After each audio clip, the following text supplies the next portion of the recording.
Hi, Pilipinas, Luzon, Visayas at Mindanao. Magandang araw po sa inyo, ka-coffee. Naku, nagngingit-ngit itong kampo ni Kibuloy. Yung kanya mga followers dyan, ka-coffee. Papaano ba naman? Ginawang endorser ng manok. Grabe tawa ko dito, ka-coffee. Nakita nyo na ba to? Ginawa po ang endorser ng Chooks to Go. Kung hindi nyo pa nakikita, ka-coffee, nasa Chooks to Go. Grabe tawa ko dito kanina nang nakita. Sige, i-check nyo muna sa Chooks to Go, ka-coffee, kung hindi nyo pa nakikita. Ginawa nilang endorser si Kibuloy at nanggagalaiti dito, ka-coffee, yung mga abogado. Yung mga abogado ni Kibuloy ng kanilang kingdom nanggagalaiti at sasampahan daw po nila ng kaso itong Chooks to Go. Kayo naman, masyado kayong killjoy naman dyan. Ang ganda-ganda ng endorsement oh. Ayan Oy, sarap. Bibili ka ba, ka-coffee, kung ang endorser ay si Kibuloy? Pero dito ang witty ng Chooks to Go dyan, ka-coffee. Kung makikita nyo dyan, may lalaki na kabalagot, no? Yan, naka-black na yan. Tapos, kung inyong matatandaan, nang sumuko tong si Kibuloy, o nang maaresto yung si Kibuloy, ganyan yung suot niya. Pero, yung nasa sombrero niya, ka-coffee, ang nakalagay niyan, Agila Feeling ko bigay ni Inday Sara Duterte yan Agila. Pero, ang nakalagay ngayon ay Nokma. Kaya kabaliktaran po yan ng manok. Tapos ang caption nila, sarap. Yan, sumuko sa sarap. So mapapaisip ko talaga, bakit sumuko, di ba? So, sino ba yung sumuko? Recently, dito si Kibuloy, total, sinasabi naman nila, sumuko yan, Sumuko sa sarap. Chooks to Go delivery. Ito na. Sobrang witty ng Chooks to Go dito. Ito na yung caption, basahin natin yung caption, Kapag world class ang rapsa, mapapasuko ka talaga. Chooks to Go na. In fairness, galing very witty ito, Chooks to Go, Kapag world class ang rapsa, mapapasuko ka talaga. Chooks to Go na. Visit our stores or order online. Andyan po yung kanilang link for Metro Manila and Rizal. Pwede rin mag-order through GrabFood and Food Panda. Manok ng bayan. # manok ng bayan. Yan ang Chooks to Go. Ito na, ka-coffee. Dito na nagka-problema. Nagsalita po yung isang bataan ni Kibuloy. Itong si Attorney Mark Tolentino. Ayan, ka-coffee. Nanggagalaiti itong si Attorney Mark Tolentino kasi bakit ginamit si Kibuloy. Mamaya pag-usapan natin, si Kibuloy ba talaga yan? Kasi pwedeng i-deny naman yan Pwedeng i-deny ng Chooks to Go yan. Hindi yan si Kibuloy. Inspired by Kibuloy lang yan, ka-coffee.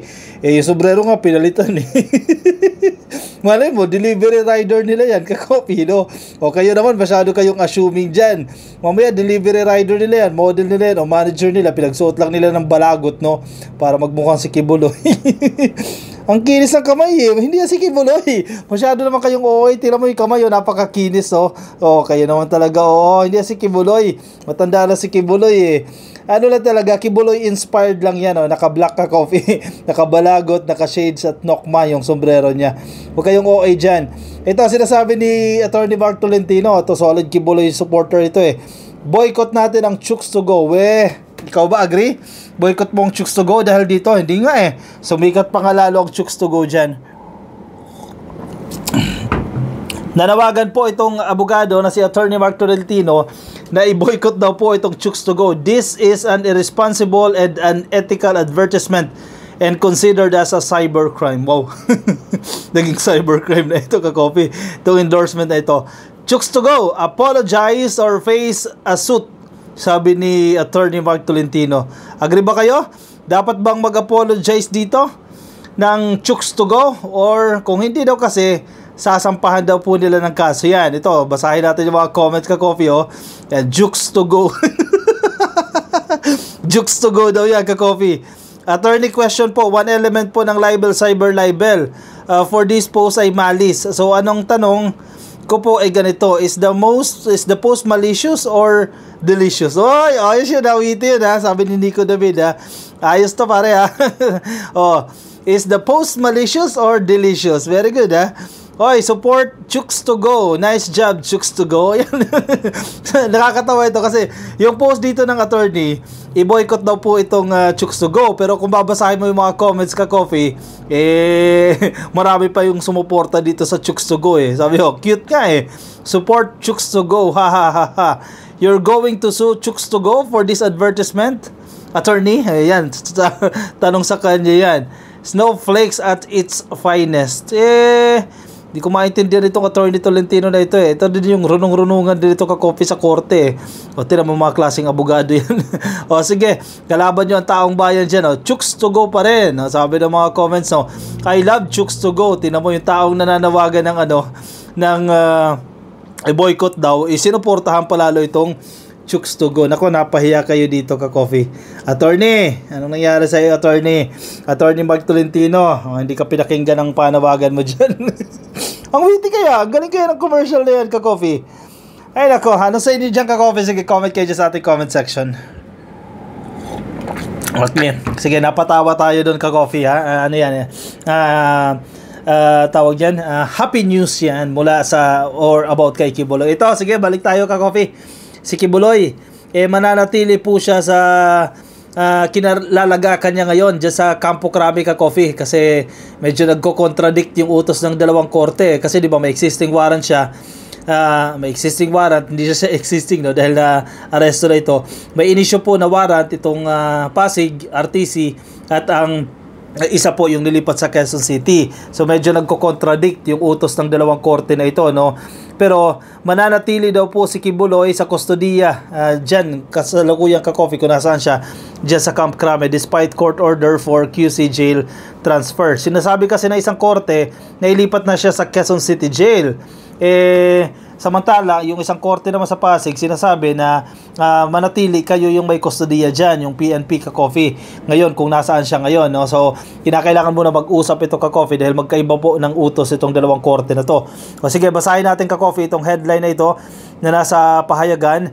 Kibuloy to remain in custody despite court order for Quezon City Jail transfer. Ano sa tingin ninyo?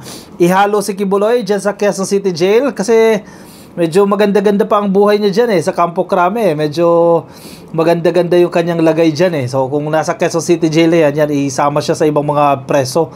Yan, medyo makipagsiksikan muna siya. Makihalubilo siya dyan sa rasyon. Kingdom of Jesus Christ leader Apollo Kibuloy and his 4 co-accused will remain detained at the Philippine National Police Custodial Center. Sabi po ng police officer ngayong araw po, ngayong Martes. This is based on a separate order issued by the Pasig City Regional Trial Court Branch 159 ordering the police to retain custody over the 5 accused. PNP spokesperson Colonel Jean Fajardo said in the press briefing at Camp Crame dyan po sa Quezon City. Ang kagandahan naman, ka-coffee, na nandiyan niya sa Campo Crame, mas ka-coffee, yung security, mas safe siya dyan. Kasi syempre, di mawawala sa isip mo, mamaya pag nilipat yan sa mas maliliit na bilangguan, less yung security, mamaya dukutin nila si Kibuloy, di ba? Itakas nila yan at magtago na naman yan kung saan-saang bundok na naman o kung saan-saang compound na yan. Unlike kapag nandiyan siya sa Campo Crame, mahihirapan sila dyan dahil napakaraming pulis at medyo mahigpit, strict ang security dyan as compared to other regular jails.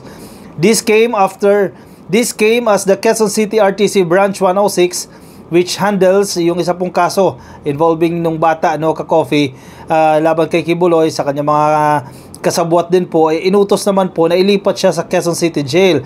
They are also facing qualified human trafficking charges before the Pasig Court. The CIDG o Criminal Investigation and Detection Group will submit a report and a reply to the Quezon City Court to inform it of the order of the RTC of Pasig directing the PNP to retain custody of these individuals because their cases before the Pasig Court are non-bailable. May punto ka rin naman dyan. Siyempre, kung hindi nag-coordinate itong Pasig, magkaiba naman kasi ang ka-coffee. Siguro may sariling buhay itong Pasig RTC at Quezon City, yun sa Quezon City. So, magkaiba sila ng inuutos. Ang sinasabi naman dyan ng Philippine National Police, isusulat na lang sila sa Quezon City para sabihin na ito yung utos sa amin ng Pasig. Total, sa Pasig naman ng unang nag-issue niyan at non-bailable yung kanyang kaso dyan. So, feeling ko naman, kakatigan naman yan ng Quezon City Court itong decision ng Pasig RTC. We just have to harmonize the court order, sabi po ng spokesperson ng Philippine National Police na si Colonel Jean Fajardo.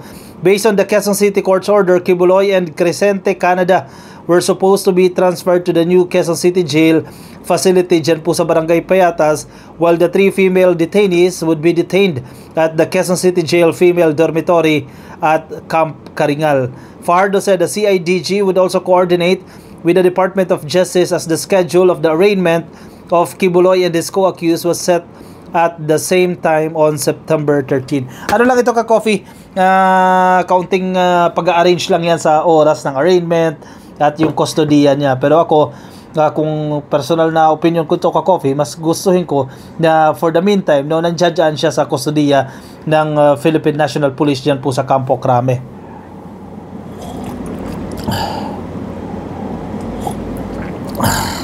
Kasi mas safe yan ka-coffee ngayon pag nandiyan sila dyan. Kibuloy and 4 other KOJC members are currently detained at the Philippine Custodial Center at Camp Crame were dismissed. Bamban, Tarlac, Mayor Alice Guo is also detained. Ayan, mag-classmate pa lang. Classmate pala sila ka-coffee ni Alice Guo. Nandiyan din pala ka-coffee itong si Alice Guo sa Custodial Center, no, ng Philippine National Police. Ayan, baka banding mo na sila dyan ka-coffee. Magkasundo mo na sila dyan. Medyo malungkot ang araw nito mga mga followers ni Kibuloy Wala endo sila dyan Tapos yung nila tapos yung career nila Masyado sila lahat umaasa sila na hindi susuko itong si Kibuloy Mga followers si Kibuloy affected din. Nanguna, medyo nagdidiwang ito, no? Dahil di nila alam na sumurrender na ito. In fact, nasasaktan sila. Si Lorraine Baduy nga na empleyado lang yan ni Kibuloy Grabe nasasaktan siya. So, malaki rin yung impact sa kanilang mga followers kasi halos lahat sila nakasandal kay Kibuloy ngayon, wala na yung founder ninyo, wala na yung leader ninyo. Hindi masasaktan kayo. Pero itong si Torion, ito pa rin, very confident pa rin itong si Torion na malalampasan daw nila ito. Malakas daw ang kanilang laban. Sige, tingnan natin kung gaano kalakas yan ka-coffee, kung hanggang saan lang yan. Kaya ang kakarera nito mga to, kailangan nila talagang manalo sa 2028. Kailangan nilang maagaw ang presidency kasi malinaw naman yan Under the leadership of President Marcos, hindi sila makakaporma dyan ka-coffee. Kung may mga plano silang kalukuhan para maabsuelto itong si Kibuloy, hindi yan magpo-prosper under this leadership. Pwede siguro kung si Inday Sara Duterte na nakaupo, baka pwede pa sila makalusot-lusot dyan. Pero ngayon, na si PBBM na nakaupo, medyo mahihirap-hirapan sila dyan. Medyo delikado sa kanila yan. Mahirap-hirap na trabaho yan. Kaya galingan ninyo. Kailangan manalo kayo sa 2028 para makabawi naman kayo. Pero kung si Inday, isang malaking good luck na lang yan. Kung lulusot yan si Inday sa nalalapit na halalan. O siya, anong say ninyo dyan ka-coffee? Pa-comment na lang ng inyong opinion, inyong reaction dyan sa ating comment section. Kung nasa Facebook po kayo, please, ka-coffee, baka di pa po kayo naka-follow, hindi pa kayo naka-like sa ating page, ang ka-coffee. Sige, pasuyo na lang sa taas, like and follow. Kung nasa YouTube, ay please click lang po na subscribe at i-like nyo na rin ka-coffee yung video na to para updated kayo sa ating mga bagong upload. Yan po yung ating attendance check. Ako yung kapala muna sa inyo ka-coffee. Maraming salamat po. Ingat po kayo ha. Manatili po nakatutok sa ating channel para lagi po kayong updated sa mga political events sa Pilipinas. Maraming salamat po. Bye-bye!